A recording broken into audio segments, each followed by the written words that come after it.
how many of you actually know about the volcano in Yellowstone? Okay, good. I'm going to talk about it anyway.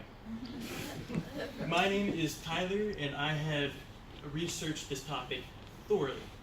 I'm going to talk to you everything about what a supervolcano is, the effects of this eruption in particular, and finally, our level of concern with it. So let's get started. So what is a supervolcano? That is a very uninspired name. It sounds like a kid made it up. But according to the United States Geological Survey, a supervolcano is a volcano in which has an eruption of magnitude 8. This is using the Volcanic Explosivity Index. It is the highest rating. And it's an eruption that deposits over 1,000 cubic kilometers, or because we're American, 240 miles in lava. So for comparison, this is the Mount St. Helens eruption in 1980. It had a magnitude of 5, which is very average among most volcanoes. It also deposited only about 1 cubic kilometer, or about half a mile of lava. It also killed 50 people. So for comparison's sake, it's roughly about 1,000 times stronger than a regular volcano. That's scary. This is a map of all the known supervolcanoes out there. Most of them are dormant, but they're still very much alive. They can erupt in a certain future. Okay, so what does this all mean?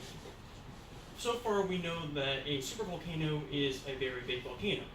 What would happen if it erupted? What should we worry about? Would it be the lava? Would it be the ash? Would it mean the end of the world as we know it? Well, let's find out. Start of lava. Start of lava is very, very overstated. According to the National Park Services, we could probably contain lava within 40 miles. So despite the 240-mile deposits, it's not a big deal. No, the main threat is the ash. This is brought to you by our good friends at the USGS. This is a map of the ash deposits. As you can see, it takes up most of the continental United States. This is a volcano in Wyoming, mind you. That's scary, and what makes it even more scarier is that some geologists have theorized that the ash could actually get caught in the jet streams and spread globally. So what would that do? Well, for one, it would destroy buildings. It takes roughly about an inch of ash for buildings to start collapsing. That's kind of scary already.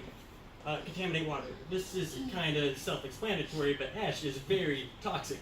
Most deaths due to volcanoes is usually due to suffocation from ash. Destroy agriculture. Again, very self-explanatory. Crops will die, livestock will die, all our food will probably die. So, of course, we don't want that. And finally, global cooling. This eruption is going to be lasting for months on end. The ash is going to be so thick that it's probably going to block out the sun.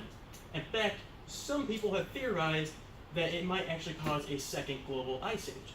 But should we be worried about it? And the answer is no.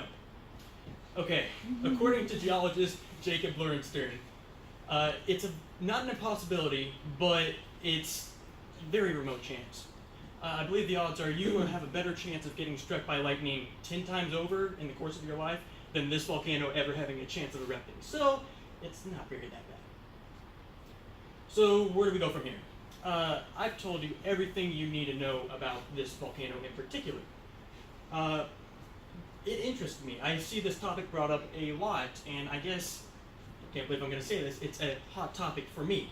Bad jokes aside, I leave you with this picture of the Yellowstone volcano. Thank you for listening.